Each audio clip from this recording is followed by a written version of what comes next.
Woohoo! Good morning, everyone. Julie Barkus here, along with my co-host. Michael Tasner. Good morning, everyone. Good morning. We'd like to welcome you to Get Connected. This is our show, and we're thrilled to be here with you to help you accelerate your childcare business success and help you really move into a space of utter happiness with the vision that you're striving to achieve personally and professionally. So I'm so excited to be here. How are you doing, Michael? Life is good over here. The sun is finally starting to shine in Buffalo. It was like 80 degrees yesterday, and finally starting to hear some positive news on the news. So that's always good as well. So all is well here. I know we're regaining our freedoms and Seems like it, slowly but surely. Yeah. Absolutely. Yeah. We keep surveying our members in childcare business success, and it still seems like half are open, half are closed, half are nervous.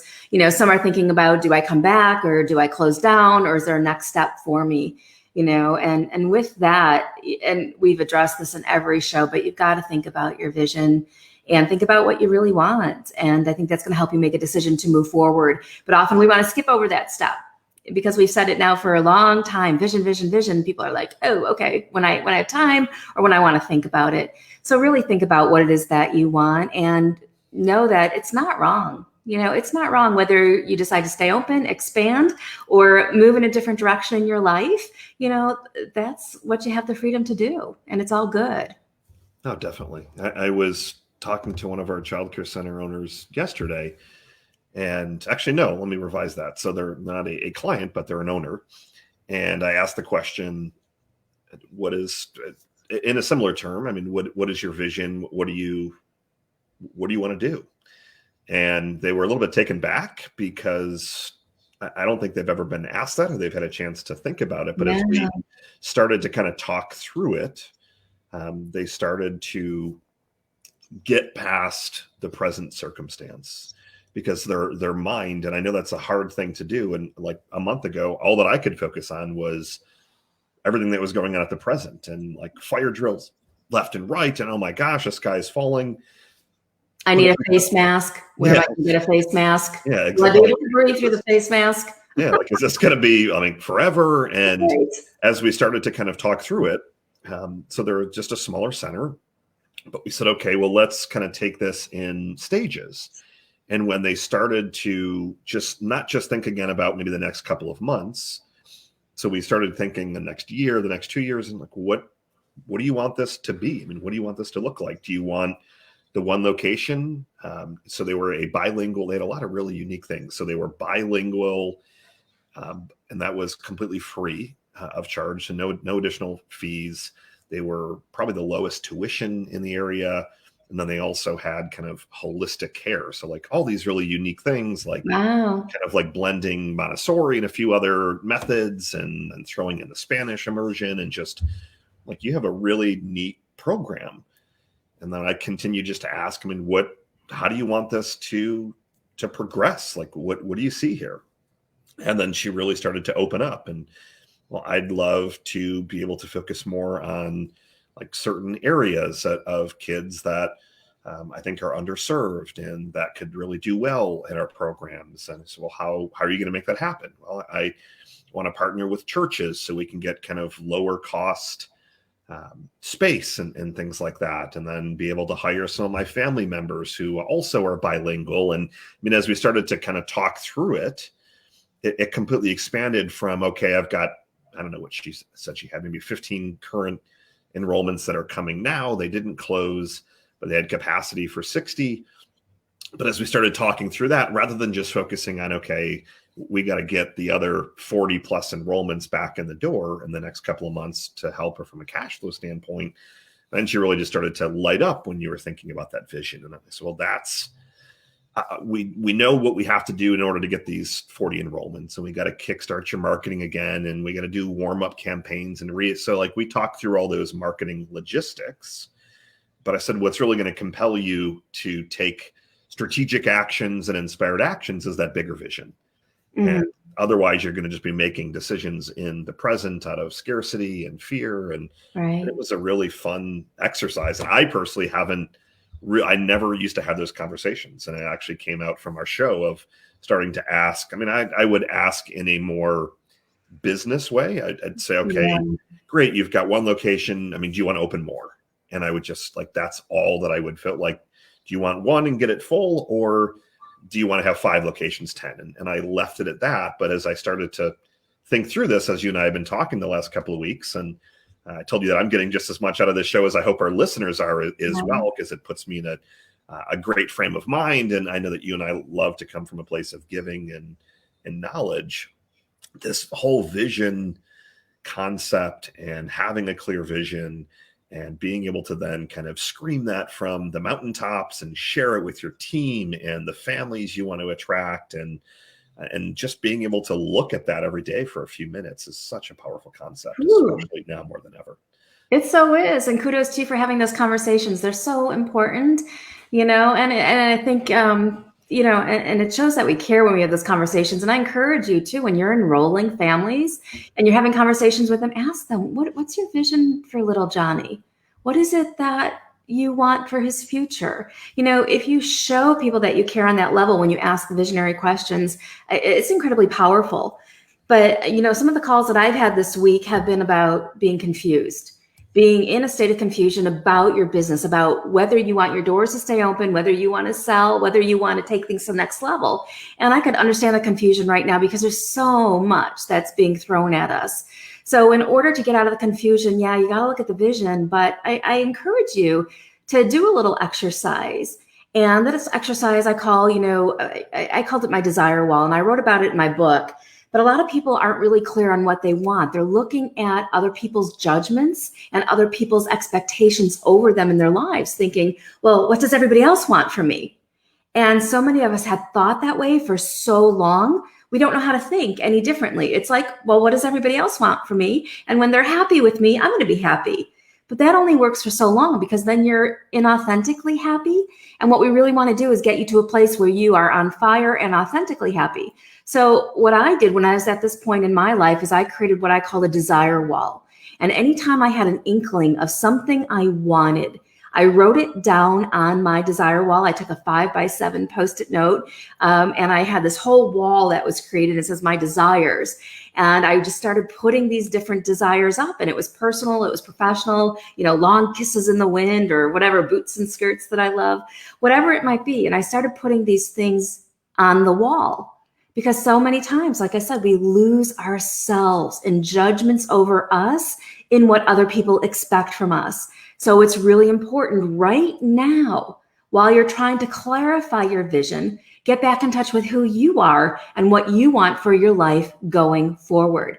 So anytime you have an inkling of a desire, and don't judge it, but you've got an inkling of a desire, remove the judgment and just write it down on a piece of paper and put it up on your desire wall. And the desires fuel your vision. So they give your vision life, because if your vision is just based on everybody else's desires, what everybody else's wants, you're gonna fade and fizzle out pretty quick. And we're pretty pain tolerant in this industry, so that pretty quick might be 30 years. but you're gonna fizzle and you're gonna feel it pretty quickly. So I really encourage you, and the conversations, like I said, that I've had this week have been about clarifying the vision and propelling yourself out of a state of confusion.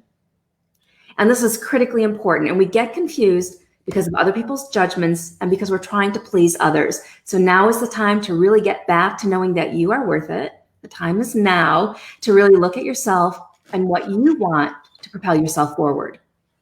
Love it. I love the idea of a desire wall. Very, very powerful stuff. It's really cool. And I was doing it, and I had a couple over at my house, and the wife came in and she's like, oh, wow, this is really cool. And she's like, I have to go get my husband. I have to tell him I'm going to do this. And then when I do this, he's going to make sure all of these desires happen. Love it. I'm like, well, wait a second. That's not how it works. The trick is to really recognize that you are empowered to fulfill every single desire that you have for yourself. It's not about saying, here's my desire wall, now hubby, go and take care of this. It's about, here's my desire wall. I want flowers. I want to be surrounded by flowers. So you get yourself flowers, but you recognize what is true and authentic to you and start fulfilling those things yourself and really sitting in that empowered position. Love it. No, that was great. A couple of great shares already this morning. Yeah. And one thing I want to share too, I know we were talking t-shirts a little bit. What is it? I'm going to show you this one. But I had a whole team post up a picture of themselves wearing this t-shirt, and I thought it was the coolest thing ever. And this is from our Always Essential Oh, I line. love it. Yeah, and somebody said they want to order one to frame it so that when parents come in, they That's can a see fun it. idea. That's a great idea, actually. Yeah, but make sure you guys go. We're going to start giving some t-shirts out on the show. And Michael, you could tell me how we could do that. Not sure if we could see like any interaction while we're on live. Yeah, we definitely can. Okay, so if you come up with a way where we could give out t-shirts. Perfect. No, I like that. We'll do that. But if you want to go get your essential gear, Always Essential, go to happychildcareteam.com and make sure you grab a t-shirt. And I think you'll love it. Love it. Yeah. So I know that we have in our virtual green room, we have our special guest, Howard, for today. So I'm going to bring Howard on, and I'm going to let you give your introduction. So all right, add him to our stream here. You all are going to love Mr. Howard Berg, as I did many years ago when I met him. I believe it was in Chicagoland at a Steve Cypress marketing event. And I was really amazed and impressed by Howard's, number one, his youth, how youthful he appeared when he was up there speaking, and his ability to help you comprehend boatloads of information in a short period of time. And Howard has been featured on all different media networks. He is also in the Guinness World Book of Records as the fastest reader, and he's known as the fastest reader.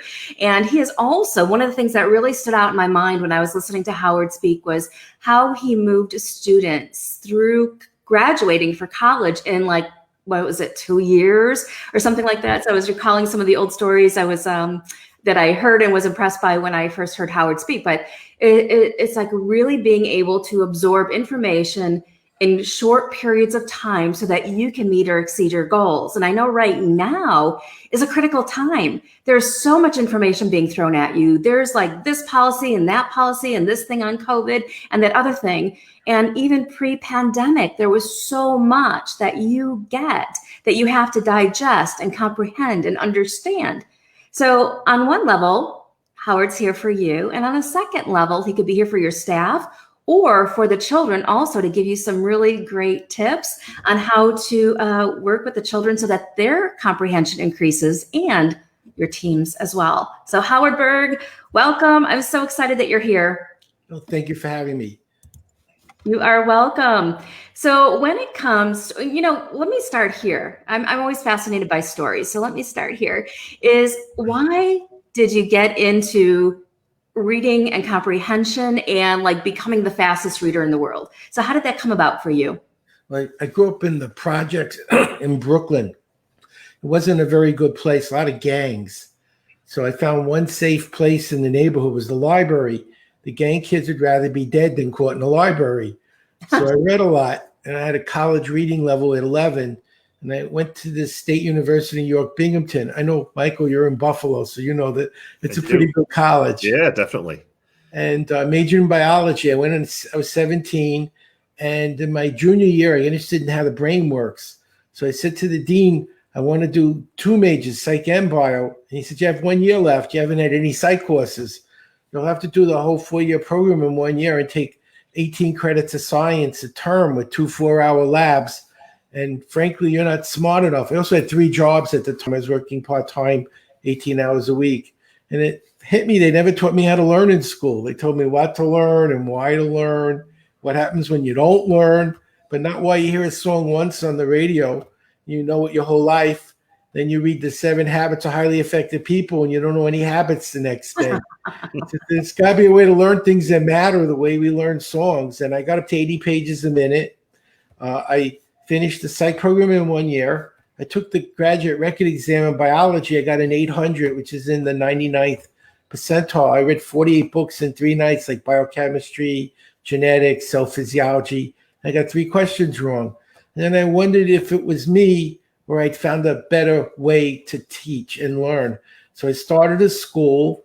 The kids were 11 to 15. We gave them a 30-chapter book in lifelong developmental psych, which is a sophomore college course. Remember, they were 11 years old. They did it in a week. 15 out of 18 passed the CLEP for full credit in a week. And I've been doing that now for about 30 years. We're teaching people the strategies they need to help empower very young students with memory skills and older students with more academic skills, and everywhere in between, depending on the age and the core curriculum that's presented at that age. And I so related to this when I heard you share this years ago, was about learning, and I grew up in Catholic school, and out of the fear of God or the nuns, I memorized everything, and then, we had to memorize the US Constitution, whatever it was. And then what I learned was, okay, I couldn't remember and memorize things, but then I didn't really know anything. I didn't really understand it. I didn't really know it. I was just committing it to memory so I could pass that test. So how is what you teach different from just like memorizing? There's 3 levels of learning: literal, implied, and inferential. Literal information is what a lot of people are doing. They memorize, but you don't know the meaning and significance of what you learned. You have the words, you have the equations, but you don't know how to use any of it. Implied learning is what the writer assumes you know before they start to teach you. So if you're reading The Woman Wore a Dress, you don't say what's a dress or what's a woman. You would expect the person reading a book to be able to know those things. That's implied. And the third level is inferential, where you get the meaning and significance. You know why this is important, how it could be used. And that's a level of learning we rarely strive for in our academic institutions. We're more focused on, like you said, learn the alphabet, learn the multiplication tables, without actually understanding the significance of an alphabet and what it represents and what it really can do, or the significance of multiplication. So my students, we taught them how to learn before we taught them content. So none of the kids in junior high ever finished high school. They all had college degrees before they got out of high school. One of my students did 4-year college in 6 months using these strategies. Another one was a professor at 22. He was a C student at 11 and an English professor at 22. Another one graduated. Crazy, amazing. Yeah. Nice. And I could show some of what we did with these kids today, so our listeners could start doing it. And if they're interested, I could show them how to integrate this into their programs. Yeah. So let's start with us adults, us challenged learners. So if I'm going and I'm reading, what are the first things I want to do to increase my comprehension? So is it about visualizing while you're reading? Is it about creating pictures in your head? How do you get beyond the point of just like, because to me, when I started reading differently, like I would almost like inside my head read to myself. It's kind of like, oh, okay, now I'm comprehending what I'm actually reading instead of just like getting the words and memorizing it. So I'm really curious as to what your first strategies are, especially with adults who are trying to consume a lot of information. And you had something, I think, what was it recently? You read some kind of huge thing. I think it was on the healthcare bill. The healthcare bill. The healthcare bill. Right. So you read that all like in a day or something? No, in 50 minutes. It was 1,500 pages. It was 50 minutes? It was 1,500 pages in 50 minutes. I did it on live TV, and then I did an analysis. That was the first bill. There were 3 bills. The first one was the Senate bill. The second one was the House bill. It was 2,000 pages. That took 58 minutes. And the combined bills was 2,600 pages, and that took 90 minutes. But I read all 3 bills. Woo! Wow. I don't know, Michael, but about you, but it probably took me like maybe several months to read 1,500 pages of a bill. Definitely. No. Kind of boring. Right.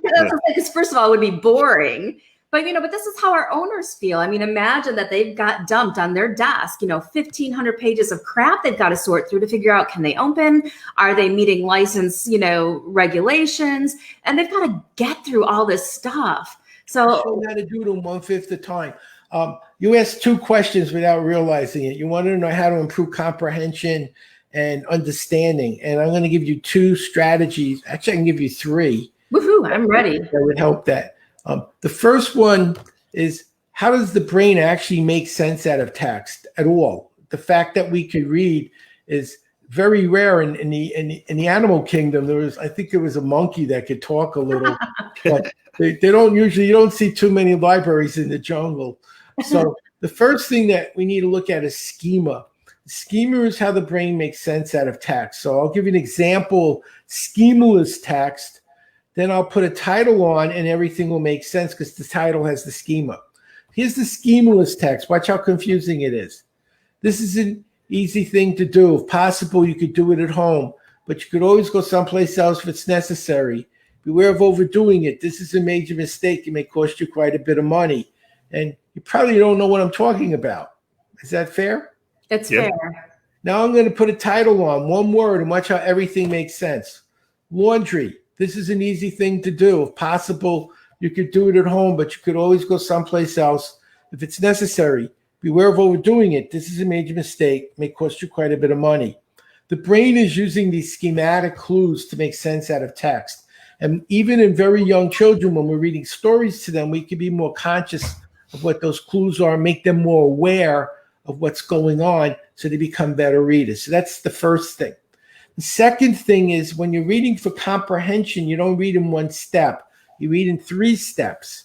First, you skim at very high speed to get the big picture. If I was actually learning this, what would I learn? What would I know? What are the main topics and themes that are covered here? Looking at the bullets, the headings, the subheadings, the pictures, the charts. What's the bread trail, the right or left, to draw my attention to some things that are more significant than others? They made them look different. And so that's the second thing. The next step is read at your peak comprehension rate, which a normal person could double to quadruple in a few hours' time. And then mark off the things you didn't understand and the things you need to retain. Go back and use brain-based learning strategies, which I'll show you one in a moment, for making sense out of what you didn't understand. And then use a memory strategy to retain what you now know so you don't forget in 5 minutes. That's the second thing. The third thing is there's only 5 things you need to learn. Would you like to know what they are? Please. Okay. If you learn these 5 things, and if your children learn these 5 things, and you could be conscious of doing this with them when you're working with them, even at a young age, the 5 things you need to know are vocabulary, names, numbers, dates, statistics, key points, and the answers to questions. So let's go through those 5 things one at a time. The first thing you need to learn is vocabulary, and that's one of the main things we focus on in the first part of schooling up to 3rd grade. They don't have a vocabulary, they can't read. They don't know what words mean. So building vocabulary is key in any subject. And so how do you know what words to look for? Well, in more academic publications, they'll italicize them, bold them, put them in a glossary. They make these words look special because they are. So that's the first thing. 80% of learning a new topic is the vocabulary. And of course, we could do this with very young children. That a lot of what we do in early childhood is we familiarize them with culture. What's Thanksgiving? We draw a turkey with our hands.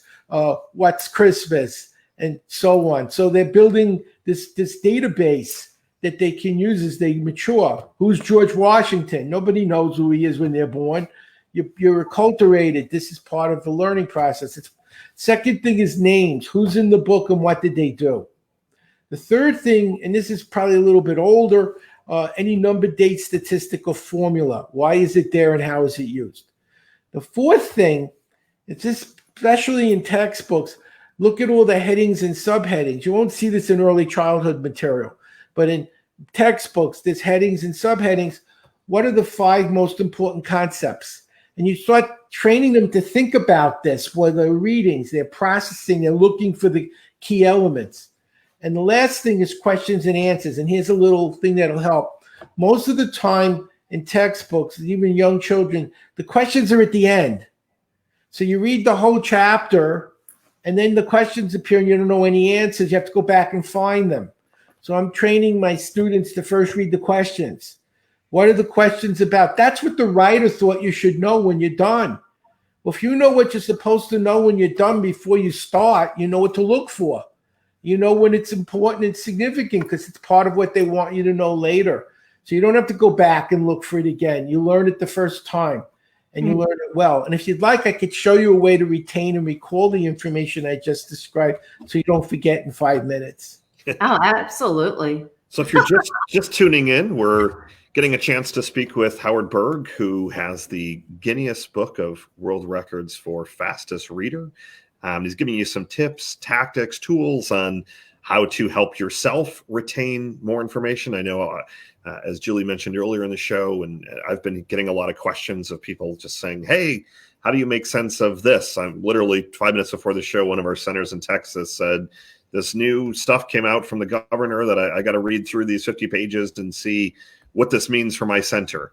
But we're also talking about how you can look at working this into your curriculum and your students and families that are coming to your center. So again, thank you for tuning in. Let me address what you just said, Mike. I could show them how to learn that in 1/5 the time. Yeah. Yeah, I think I'll that go would be back to the other thing afterwards, because you brought that up, so I might as well keep it relevant to your topic.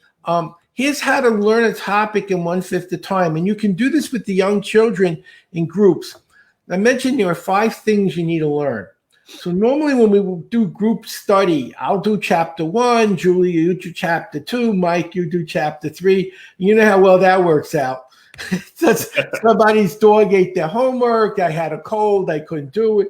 We didn't do that. We took these kids. We gave them that 30 chapter book I told you about. Here's how they did it. We broke them up into groups of 5. In chapter 1, Michael, you find the words. Julie, you'll find the names. I'll find the numbers, dates, statistics. The next person will find the main ideas, and the next person will find the questions and answers. And we put it in a table. The first column was the words. The second column was the meaning. The first column was the name. The second column was what they did. The first column was the number, date, statistic. The second column was the application. First column was the main idea and why it was important, and the questions and answers. So we broke that. That was first chapter. In the second chapter, Michael, you'll do the names, and Julie, you do the numbers, and we rotated. So each person did one slice: words, numbers, dates, statistics, main ideas, questions and answers, people, and what they did. So they rotated. So they were able to do 5 times the work because they were only doing one slice, and it was equally distributed amongst the 5 chapters. So if you're in a business where you have a 50-page legal document from your governor you need to learn, and you have a staff to train on it, you break it down into groups. And in the first 10 pages, I'll find the words, you'll find the main ideas, and so on. And then you get a master table, which is all the words and what they mean, all the people and why they're significant, all the formulas, numbers, dates, statistics, which would be very relevant in that legal thing, more likely than not, what they are and why they matter, the main ideas that you need to focus on and why, and the questions and answers. So you could literally do those 50 pages in 1/5 of the time, because you're leveraging the power of your staff to cut. Now, everyone doesn't have to learn 50 pages. Yeah. You have to learn your sliver, share it with everyone in the table, and then the table becomes the material that you learn. These kids were 11 to 15. They did it with 30 chapters of college sophomore psychology and did it in a week. And 15 out of 18 passed the CLEP. You can do this in your companies as well to master complex legal material and other things that you need to share with your staff so you could train them in a fraction of the time. Would that help? Yeah, I love this. I mean, my brain is like expanding right now, just even thinking about doing this in a team format, because I'm imagining even being on Zoom, you divide the document up and, you go to work and you have a certain time allotment and you do this, you do that, you do this. I'm really fascinated by this. I think it's absolutely brilliant. The kids can do it. Yeah. Even the young kids. Now, they can't write, but they can verbalize. So, Michael, who were the main characters in this Dr. Seuss story? Who was the main? Tell me, Horton. What was Horton like? Tell me something about. And they go through the characters, or they go through the new words. Tell me some new words you learned in this. What words did you find that you didn't know before that now? And you can interact with the youngsters verbally. They can't write, but you want them thinking about categories, processing the categories. They aren't ready to write yet, but they're learning the cognitive activities they'll be able to integrate as they grow more mature and their skill levels grow. But imagine this even at a staff meeting. I mean, imagine you roll out, especially now with the pandemic, you roll out new policies and procedures, and people have to digest these, they comprehend them, right? And most of the times it's good material to fall asleep on. You hope your brain absorbs it while you're snoozing. But with this, you can have everybody review them together, divide up into those 5 categories, and people share what they've learned from each one of those 5 segments. So I think it's fascinating because, no longer is it going to be like, hey, and here's our 50 pages of new policies. Everybody read them. Let me know what you think. Give me your feedback. We're making it very interactive and very engaging with both sides of our brain to really, engage people with this. So I think you're processing. When you're thinking and analyzing and processing, you're learning. It's not just it's not just word salad coming at you. 50 pages of word. It's meaning and significance. You're looking for specific areas of significance and you're taking notes on it. You're analyzing it. By summarizing it, you're having to think abstractly. How can I express this 20-line idea into 2 or 3 sentences that capture the data? And if you'd like, I could show how to retain and recall the information after you've learned it.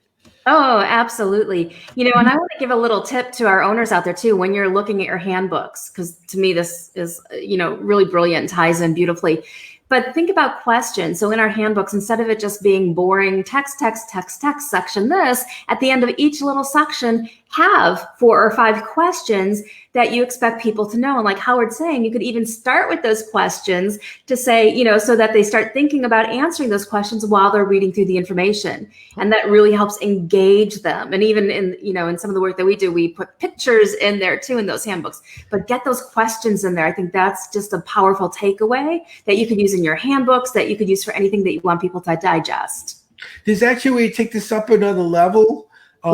When you're taking notes, 90% of what the note taking is what you're learning. You're learning about a word, you're learning about a name.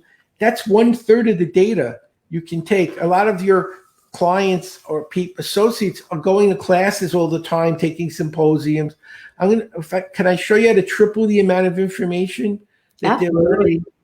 Or in a book. How about you, Michael? Definitely. Yeah. So you make we're in. Make a 3-column table in Word. The first column is the normal material. This is what I'm learning. So you write down every idea in each, and you have rows and columns. So the first column is the information. The second column is the meta program. What did the speaker do that got me interested? Did they tell a story? What voice pattern did they use? An inflection? Was it a joke? Was there a PowerPoint? What got my attention? Because whatever they did that got your attention, you can use in your business to get the attention of your associates and your kids. It's a strategy that you can use that gets people to look. The third thing, how will you use this? In the third column, application. That's could be the most important. A lot of times we go to these symposia and weeks later, all we remember is they had good donuts and I made a few friends, but the data is gone. But when you put down, how will I use this in my business to prosper? And when you go home, take 2 or 3 of those ideas each day and integrate them, utilize them. The learning takes place when you use the information, not sit passively and hear the information. And you could do this with books as well. So the first thing is what you're learning. The second thing is, what did the writer do to make this interesting? And even young kids, why did you think this was a good story? What made you laugh? What do you think they did that made it interesting? What bored you? So you're thinking again about the meta program. What was it that writer did? Not just what they wrote, but what they did in their writing to connect to you or not connect. And then the third thing, can you think of anything you learned today that you can use?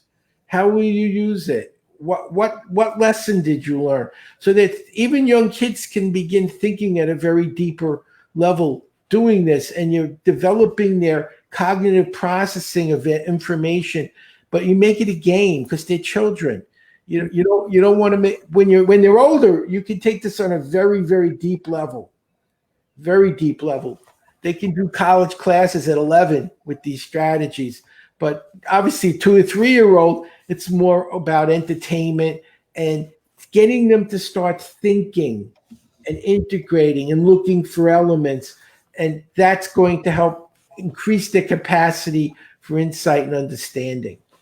I love it. No, that was great. I'd love to throw a question, and I think you kind of already answered it. But I know one of the challenges that I have, and I'm sure a lot of our listeners have, is when they're reading something, hearing it, they're taking their notes. They most likely were not taking the notes the way that you were describing.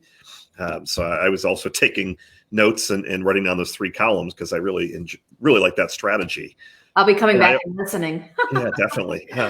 One of the things that I often hear, and I'm sure you do as well, is, and I don't know the stat in front of me, but you probably do, like 95% of what you either hear or read like is gone out the window by the time you're leaving. So my thought is, as you were talking, that the approach of using the 3 columns, with the 3rd column, I would agree probably being the most important, is the way to then retain it is by then moving it into action. Is that kind of the methodology of, if you don't start taking action quickly, you definitely are going to forget what you learned. Absolutely. Most of the learning, if you think about most of what we did even in college, we studied on Thursday for the Friday exam. By Saturday, we remember anything we studied. It's right. all on. We knew it for 24 hours. If they asked you at graduation, name the courses you had for the last 4 years, and the teachers, no one would graduate. Right. You don't even know what classes you took, let alone what you learned in those classes, which is a terrible thing because you actually got information you could use, but it's gone. We have a very short-term focus in our education system. It's all about study today, regurgitate tomorrow, and then forget it because we're moving on to something else, and that doesn't matter anymore. And that's not the way a good learner should be trained. Yeah. And Howard, I know when I heard you speak many years ago, you had some programs that were helping children digest math quicker and boost their comprehension. I think I've got a whole stack of your CDs somewhere. Or DVD. It's all video now. It's all online. It's video at berglearning.com. In fact, if some of the people watching would go to, I'll give you my phone number if they want to call me. It's 214. Here it is. 214-952-9150. And my email is howard@berglearning.com. And we have an affiliate program, and they can use these programs that we have as an add-on to their existing training. They can increase their revenue and efficiency in terms of training the kids. In fact, can I show you a memory strategy you can use with children as young as 3? Sure. Okay. Yeah, I'm game. Okay. So I'm going to give you 10 things to remember, but I'm not going to show you how. That's the control. And then I'm going to show you how, and you'll know backwards and forwards. Then when I'm done, I'm going to tell you this is not an exercise. It's a tool and how to use it with the children. Okay. So the 10 things you want to remember are pole, shoes, tricycle, car, glove, gun, dice, skate, cat, and bowling pins. Would it be safe to say, Julie, you may know because you saw the workshop, but is it safe to say most people don't know all 10 things backwards and forwards right now? Correct. The Greeks discovered thousands of years ago a shortcut for memory, and that is take a list you know and link it to the list you're learning. And I'm going to bet all of our listeners can count to 10. Yeah. Even very young children, they learn, when they're in these programs, they're learning that very early. I'm going to show you to use those 10 numbers that are in your memory as a hanger to hang the new information. So the first number is a 1, and a 1 looks like a pole, a lamp pole, or a light pole, or flag pole. So 1 is a pole. When I say 1, you say pole. 1. Pole. And by the way, Michael, you were right. You only remember 10% of what you read, but 90% of what you say and do. So when you're dealing with the younger children, make sure they say and do, not just read, because it'll increase their retention to 90% from 10%. 2 is shoes. How many shoes do you wear? 2. What's 2? Shoes. 1. Pole. Good. Learning this. 3 is a tricycle. How many wheels on a tricycle?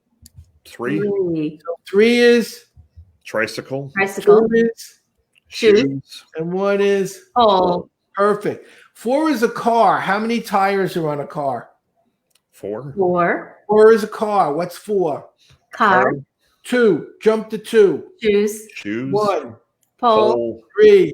Tricycle. Tricycle. Yeah, your brain's doing this. 5 is a glove. How many fingers are in a glove?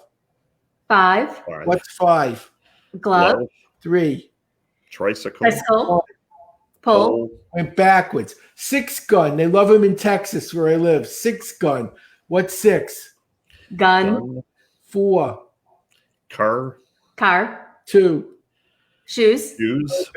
Lucky 7 and dice. Lucky 7. So Okay. 7 is dice. What's 7? Dice. Nice. 5. Give you a clue. Glove. I already forgot that. 3. Tricycle. 1. Pole. Pole. You're almost done. Rhymes work. Say 8 skate.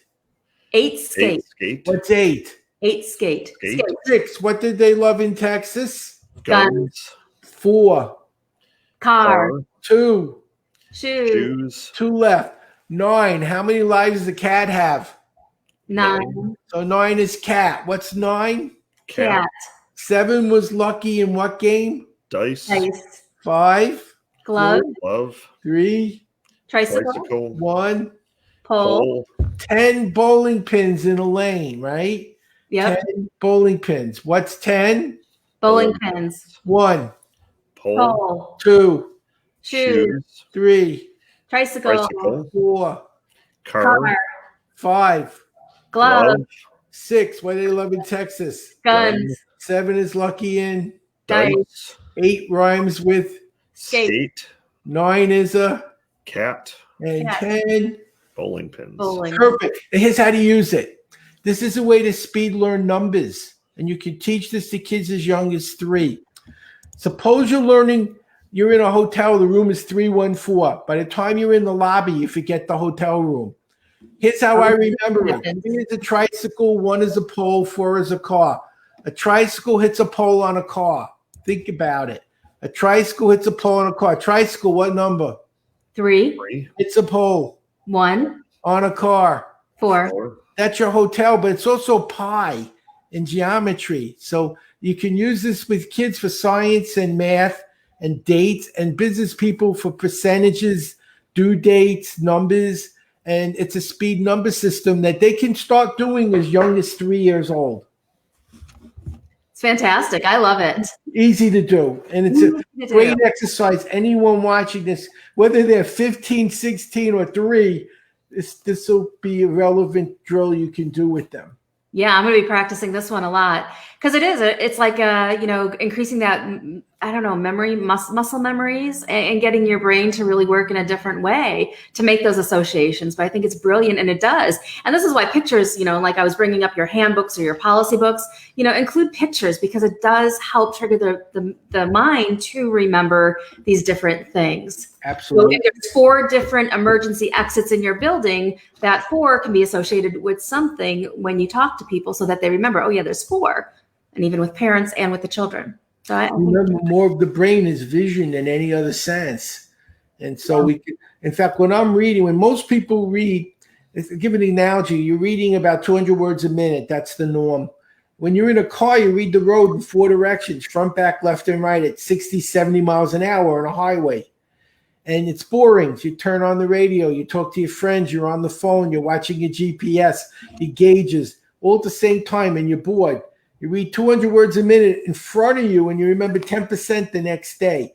The difference is what you said. In a book, it's a voice, 1 word at a time, talking to you. You're hearing the words with your eyes.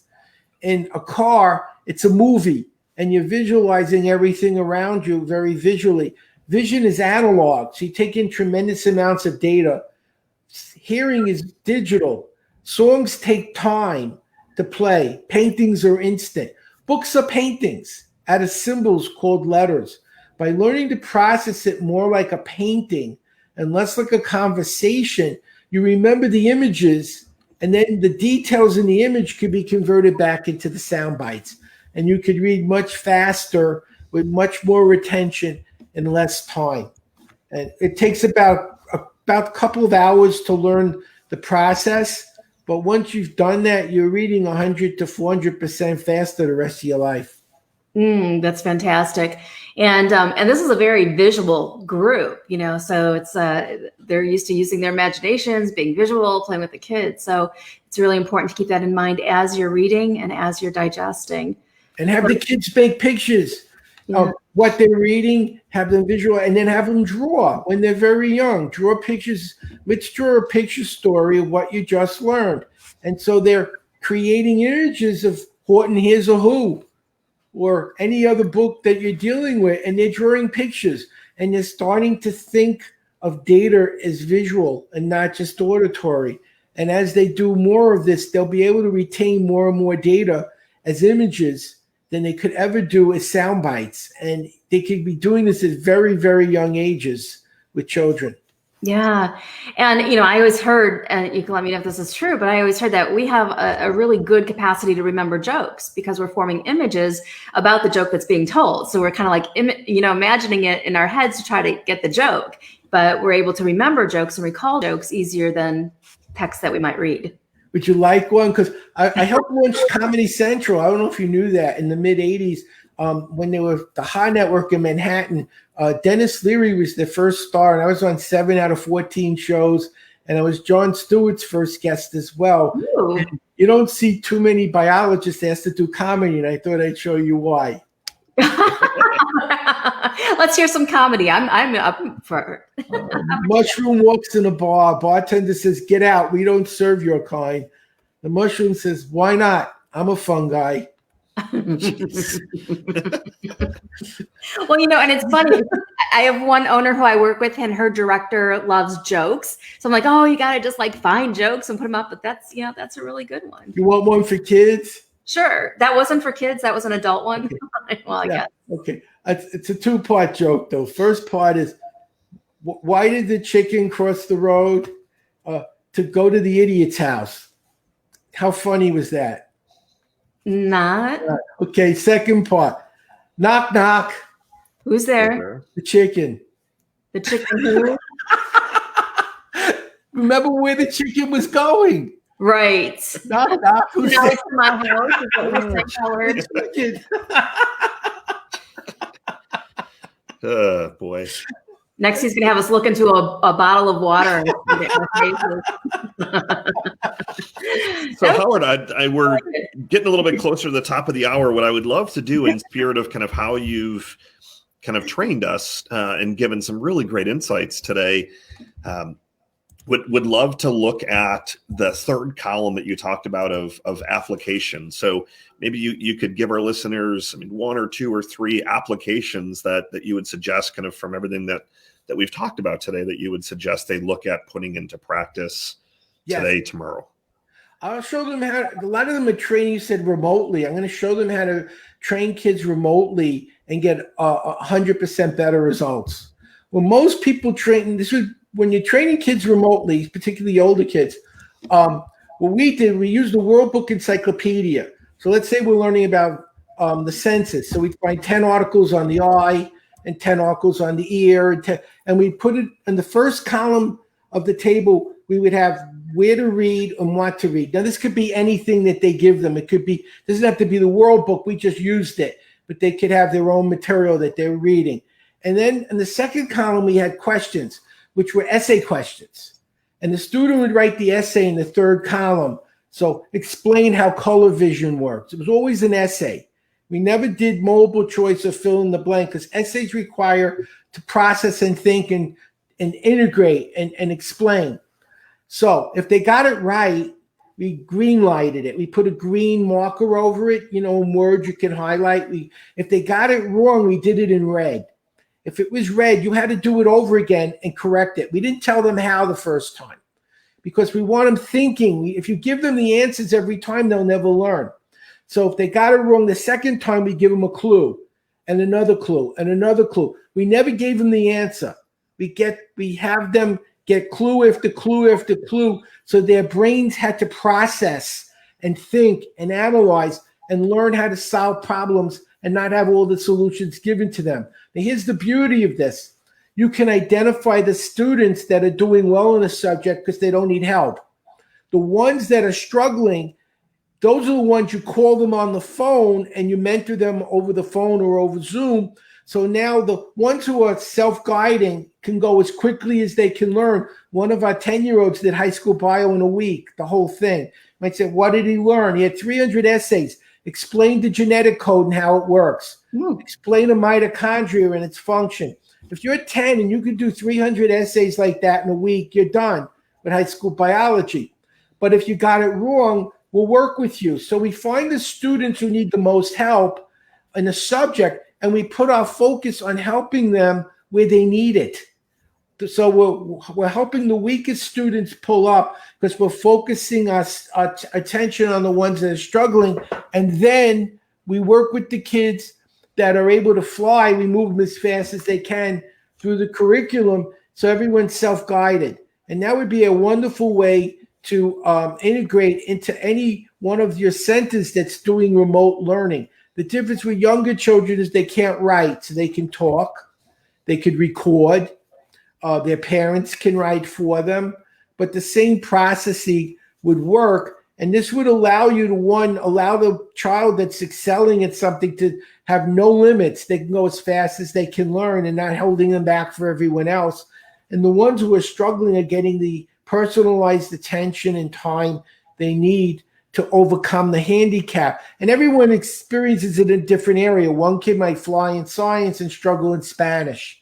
Another may do well in Spanish and struggle with creative writing. So wherever it is they need the help, that's where you put your focus. And then the rest of it's self-guided learning. And by using the tools we teach on how to learn before they even begin learning, they're able to accomplish even more.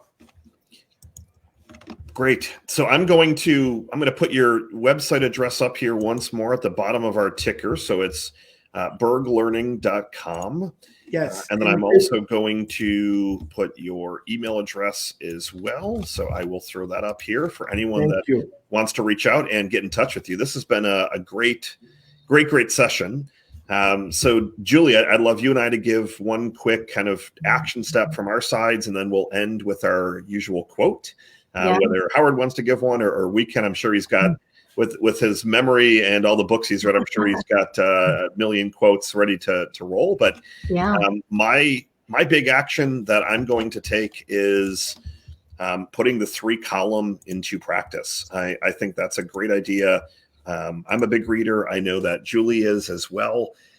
So I'm going to start when I'm going through books, instead of just highlighting things and hoping that I'm going to use them. I'm going to do the 3 columns of what am I learning, what got my attention in the book, and then what are the things that I'm going to put in practice, and then start to schedule that. So I'd rather read fewer books than more, as long as I'm actually putting stuff into practice. So that was my big takeaway, among other things. But I also really love the exercise of, I probably will never forget the 10 words with the 10 numbers. So I'm going to test myself later today on that as well. But I think that was a really interesting way to start to visualize things as well. What about yourself, Julie? I love it. And I'm going to share mine, but I also want to encourage our viewers to share yours. If you're tuning in, whether you're live or listening to the replay, share your takeaways on what you're going to be implementing. We'd love to hear from you. And then share this show out. And remember, we're airing live Tuesdays and Thursdays at 9 a.m. Central Standard Time. Mine, I love the questions. I love looking at what I'm reading and thinking about what is it that I want to gain out of this. And a lot of times in the books, there's not questions, but I would love to look at, and this is what I'm thinking, is a chapter title, looking at that and saying, okay, well, what am I going to learn out of this? I also love the 3 columns. I love the 5 categories you gave us, looking at the vocabulary and the characters. That really intrigues me, but I'm really fascinated by coming up with questions, even if I have to develop them myself, to improve my comprehension. And that's a very good strategy, because the fact that you're thinking about what to ask is creating curiosity, which will create the motivation to want to learn it. Yeah. It's like anything else. If you come into a situation and you don't know what you want, well, you're going to get a mixed bag of results. You're probably going to not get what you want. But if you come into, whether it's an event or a book, and you're like, okay, these are the 3 questions that I really want to get answered from this time that I'm going to be investing, I think you're going to learn a lot more. Love it. Ooh, me too. A great episode. Thank you so much for joining, Howard. Would you love to end with a quote? So we'll let you end with a quote. And as always, we appreciate everyone tuning in to our episodes. We are live every Tuesday and Thursday at 9 Central, 10 o'clock Eastern. Leave your comments, leave some questions. I know we had a couple of comments throughout the show and didn't want to disrupt our mojo. So Julie and myself will get back and answer some of these questions as well. But thank you so much for listening. We really appreciate it when you're here to serve you. So Howard, you are up to leave our listeners with the parting quote. I like the Spider-Man quote, with great power comes great responsibility. I felt reading it 80 pages a minute is a gift, but the world's in trouble. I can't fix all the problems. I'm not that smart, but if I could help people learn more and understand better, maybe someone will figure out how to solve the virus problem, or someone else would figure out how to get people back to work because they read more books and understood them better and learned how to connect the dots between them. So I'm more of a facilitator, helping other people tap into their own natural talents and abilities to find solutions. I don't think anyone's saying there's too many smart people in the world. That's our number one problem. Anyone watching the news, I haven't heard one person watching the news say there's just too many smart people making too many good decisions right now. And right. I'm not pointing any fingers. And that's both liberals and conservatives. So I feel like my karma, my dharma is to take what I've learned and to empower other people to be the best they can, because they're learning more, understanding better, retaining it, and then knowing what to do with it. That could solve a lot of problems. I trained the Royal Thai Army. I trained the Green Berets. And that's what I was teaching them, how to learn faster and use information to stay alive.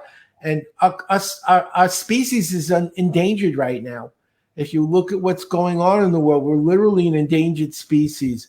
Yeah. And we're going to need a lot of smart people finding some very big solutions to very big problems. We got to give these kids more than problems.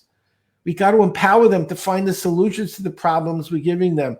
And I feel that's part of that's what I'm here for. I feel that it's not about me.